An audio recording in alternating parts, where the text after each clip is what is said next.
প্রশাসনকে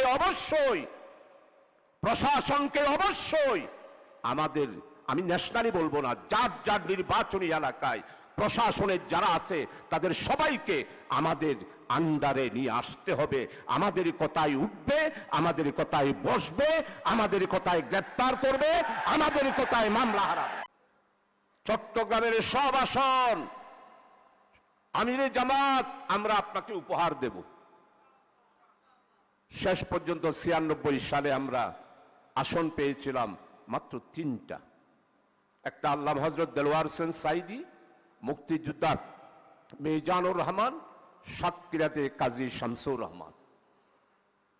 এই জন্য আপনারা যারা আজকে এসেছেন আমাদের এই চট্টগ্রাম অঞ্চলে, আমরা আজকে কাজ করছি অনেক বছর।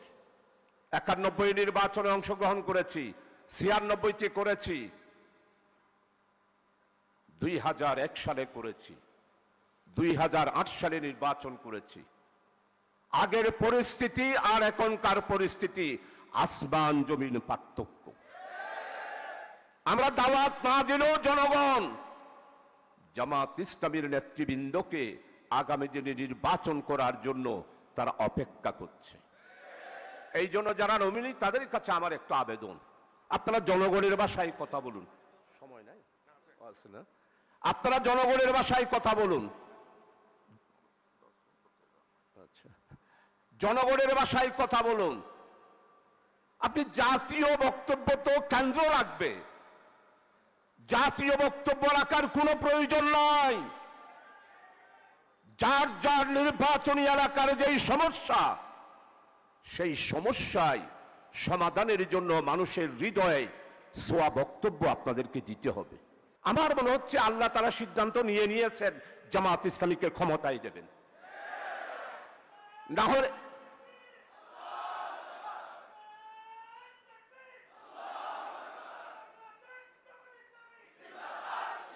প্রিয় ভাই সব জনগণের মাঝে একটা প্রশ্ন, জামাত ইসলামীতে প্রধানমন্ত্রী কে হবে? কেমন তাই না? প্রত্যেক জায়গায় জিজ্ঞাসা করছে না? আপনারা কি জবাব দেন? আমাকে আমার সাংবাদিক বন্ধুরাও জিজ্ঞাসা করেছিল সেই দিন। তো আমি তাদেরকে বললাম, জামাত ইসলামীতে ডজন ডজন প্রধানমন্ত্রী হওয়ার যোগ্যতা রাখে। আপনারা ডক্টর শফিকুর রহমান, উনি বাংলাদেশের সীমানা পের হয়ে এশিয়ার সীমানা পার হয়ে এখন বিশ্বনন্দিত মানবিক একজন নেতা হিসাবে বাংলাদেশে আল্লাহর নিয়ামত হিসাবে আবির্ভূত হয়েছে ইনশাআল্লাহ।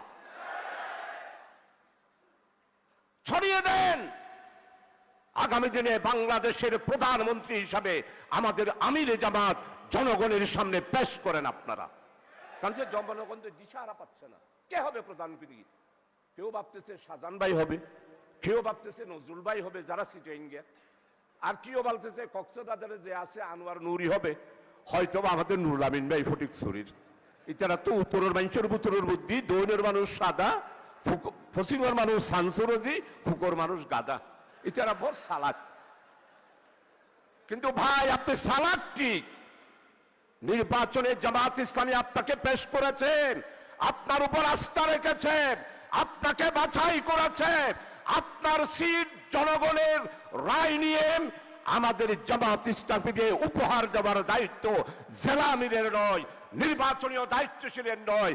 আপনাকে যাকে ক্যান্ডিডেট করেছে তারই দায়িত্ব হলো জামাত ইসলামীকে বিজয় করে জামাতকে উপহার দেওয়ার। 1970 সালে আওয়ামী লীগ বিজয় লাভ করেছিল, আমরা তখন ক্লাস 10-এর ছাত্র ছিলাম।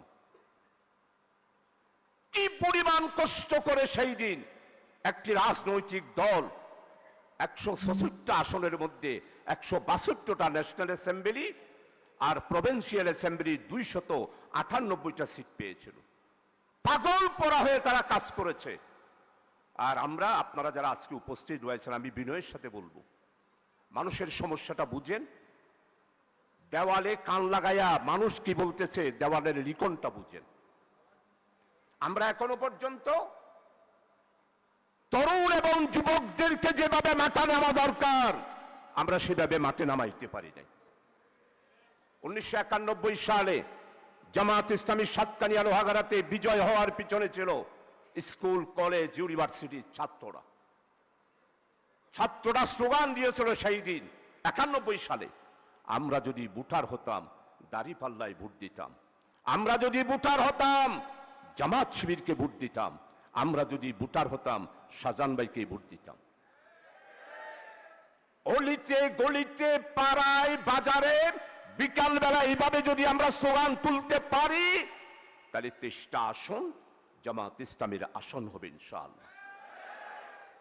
একটা বছর এত সুন্দর সময় গেল, এখনো পর্যন্ত আমরা নিজেরা। আর ভোট রাজপথে নয়, ভোট হলো আমার গ্রামের অলি গলি, মা বোন যারা রয়েছে তাদের কাছে। এমনকি মহানগরীতে ভোট রাজপথে নয়, বস্তি এলাকাতে ভোট, সমস্ত কলোনি যেগুলো রয়েছে সেখানেই ভোট।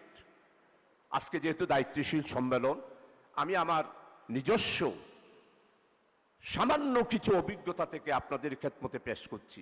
আসুন ভাই, জামাত ইসলামীর জন্য আজকে যে সময় আল্লাহ তাআলা আমাদেরকে দান করেছে, আর ভবিষ্যতে এই রকম সুযোগ আমাদের আসবে না। পার্শ্ববর্তী দেশ দুর্নীতির টাকা বাদ দেন, বস্তা বস্তা টাকা ভার হিন্দুস্তান থেকে আমাদের এই দেশে ডুববে, আর অস্ত্র ডুববে। আমাদের আমিরি জামাত যদি থাকতো আমি বলতাম নির্বাচন শুধু জনগণ দিয়ে নয়, প্রশাসনকে অবশ্যই আমাদের, আমি ন্যাশনালি বলবো না, যার নির্বাচনী এলাকায় প্রশাসনের যারা আছে তাদের সবাইকে আমাদের আন্ডারে নিয়ে আসতে হবে। আমাদের কথায় উঠবে, আমাদের কথায় বসবে, আমাদের কথায় গ্রেফতার করবে, আমাদের কথায় মামলা হারাবে। সম্মানিত অ্যাসিস্ট্যান্ট সেক্রেটারি জেনারেল নুরুল্লাহ ভাই, আই জিয়ান শাহজাহান ভাইয়ের ফোনে তো ছিলাম, শাহজাহান ভাই টিয়া ফোনে মাননীয় অ্যাসিস্ট্যান্ট সেক্রেটারি, আমি আপনাকে যেই কথাটা শোনাতে চেয়েছি নুরুল আমিন ভাইয়ের কারণে আপনি কথাটা শুনতে পারেন নাই। আপনাকে যার নির্বাচনী এলাকায় প্রাইমারি স্কুলের মাস্টার দাঁড়িপাল্লার কথা বলতে হবে, উচ্চ মাধ্যমিক বিদ্যালয়ের সমস্ত শিক্ষক নুরুল আমিন ভাইয়ের ফটিকছড়িতে দাঁড়িপাল্লার কথা বলতে হবে, পুলিশ আপনার পিছনে পিছনে হাঁটতে হবে, ওসি সাহেব আপনার কি প্রোগ্রাম সকালবেলায় জেনে নেবে আর আপনাকে প্রটোকল দেবে, টিএনউ সাহেব যা উন্নয়ন এসেছে সমস্ত উন্নয়নের হিসাব যিনি নবীনী তার থেকে খুঁজে বের করতে হবে। আমি আমার দক্ষিণ জেলায় অনেককে সহযোগিতা করেছি। আমি তখন আমার ক্যান্ডিডেট হিসাবে নামও ঘোষণা হয় নাই, উপদেষ্টাদের সাথে সম্পর্ক ছিল, লোহাগাড়ায় 100 কোটি, সাতকানিয়ায় 100 কোটি বাস্তবায়ন করার জন্য, লোহাগাড়ায় 10 কোটি, সাতকানিয়ায় 10 কোটি। আপনি যদি জনগণকে কিছু দিতে না পারেন, জনগণের অভাব, অভিযোগ, চাহিদা, আপনারা বলেন ডেকোরেশনের যারা বয় আছে তাদেরকে মেজবান বলা হয়, ডেকোরেশনের বয়দের সাথে কোন সম্মেলন আমাদের হয়েছে এস পর্যন্ত না। আমরা তো বয়দেরকে বুটারাই মনে করতেছি না। আমি আনোয়ার ভাইকে বলেছি, আমি যে সবাইকে নিয়ে প্রত্যেক বয় ছেলেদের সাথে বসেছি। এই জন্য আপনারা যারা এসেছেন আমাকে মাফ করবেন। নির্বাচন সংগঠন নয়, সংগঠন অবশ্যই রাখবে, সংগঠন আমাদের মৌলিক ভিত্তি, সংগঠনেই আমাদের একমাত্র ধারণ এবং বাহক। কিন্তু জনগণকে যদি জাগাইতে না পারেন তাহলে নির্বাচনে বিজয় হওয়া বড় কঠিন। যেমন বিগত ফ্যাসিস্ট সরকার শুধু আওয়ামী লীগের সেনা সামুন্ডদেরকে নিয়েই দেশ শাসন করতে চেয়েছে, জনগণের থেকে বিচ্ছিন্ন হয়ে গিয়েছে। তাই জনতার আন্দোলনের মাঝে, জনতার বিচারের কাছে আওয়ামী লীগ এবং নেতারা সবাই পদত্যাগ করে বিদেশে পালাতে বাধ্য হয়েছে। এই জন্য আগামী দিনে আপনারা যারা আজকে দায়িত্বশীল উপস্থিত হয়েছেন, আমি সবার কাছে অনুরোধ করব, সময় আর নাই। নভেম্বর চলে গেছে, ডিসেম্বর, জানুয়ারি। ডিসেম্বরের 7 তারিখ নির্বাচনের শিবির ঘোষণা করবে। আর যতটুকু জানতে পেরেছি, কেন্দ্র নিশ্চয় জানছে, আমি যতদূর জানতে পেরেছি, ফেব্রুয়ারির 5 তারিখের নির্বাচন ঘোষণা দিয়ে দেবে। তাহলে সময় আছে মাত্র 60 দিন। ডিসেম্বরের 30 দিন, জানুয়ারির 30 দিন, এই 60 দিন এক একটা নির্বাচনী এলাকায় ভোট সেন্টার সর্বনিম্ন হলো 120, সর্বোচ্চ হলো 172, এবং প্রত্যেকটা সেন্টার ভিত্তিক 10টা করে পাড়া। সম্মানিত নবীনবৃন্দ, আপনারা কয়টা পাড়ায় পৌঁছেছেন? প্রত্যেকটা পাড়ায় তো আপনাকে পৌঁছতে হবে। আর করুণ সুরে আমার মা বোনদের চোখ থেকে পানি বের করতে হবে। ইনশাআল্লাহ যেভাবে যদি করেন, আল্লাহ তাআলা আমাদেরকে কবুল করুক। আমি কিছু এলোমেলো কথা আপনাদের খেদমতে বললাম, মেহেরবানি করে দয়া করে বক্তৃতায় বুট আসবে না। যিনি নমিনি, যেমন আমার একটা ঘটনা 2001 সালে, এইবারে আমাকে সে বলল কথা, আমি সারাটা দিন কর্নেল অলি সাহেবের দানের সরার জন্য কাজ করেছি, আপনাকে গালি দিয়েছি, কিন্তু আমি যখন বুথ সেন্টারে গেলাম, ছোট্ট করে ঢুকার পরে আপনি যে জনসভায় কেঁদেছেন, মা বোনদের কাছে কেঁদেছেন, আপনার এই কান্নাওয়ালা চেহারাটা দেখেই আমি দানের শিশি বুট না দিয়ে দাঁড়িপাল্লাই বুট দিয়ে দিলাম। আমাদেরকে বলতে হবে আল্লাহ হযরত দেলোয়ার হোসেন সাঈদীর কথা। সমস্ত এলাকায় এটা কোনো সাংগঠনিক ভাবে প্রটোকলের ব্যাপার না। সাঈদী সাহেবের প্রতি তৌহিদি জনতার যে আবেগ, এই আবেগটা আগামী নির্বাচনে আপনাদেরকে কাজে লাগাতে হবে। আপনারা বলবেন বুথ সেন্টারের ছোট্ট ঘরের মধ্যে সাঈদী সাহেবের চেহারাটা একটু আপনারা খেয়াল করবেন। এই কথাটা বলতে পারবেন না? ভোট দিতে যাবেন, আল্লামা সাঈদী হযরত সেখানে উপস্থিত থাকবে, তার চেহারাটা একটু খেয়াল করবেন। অন্য মার্কায় ভোট দিতে পারবেন না, সাঈদী সাহেবের দাঁড়িপাল্লা মার্কায় আপনাকে ভোট দিতে হবে। এই কথা যদি মহিলাদেরকে বলেন, একটা বুটো বাইরে যাবে না। আর আমার নবীনীদেরকে বলবো, একটু চোখের পানি ফেলা, জনগণের কাছে কান দেন।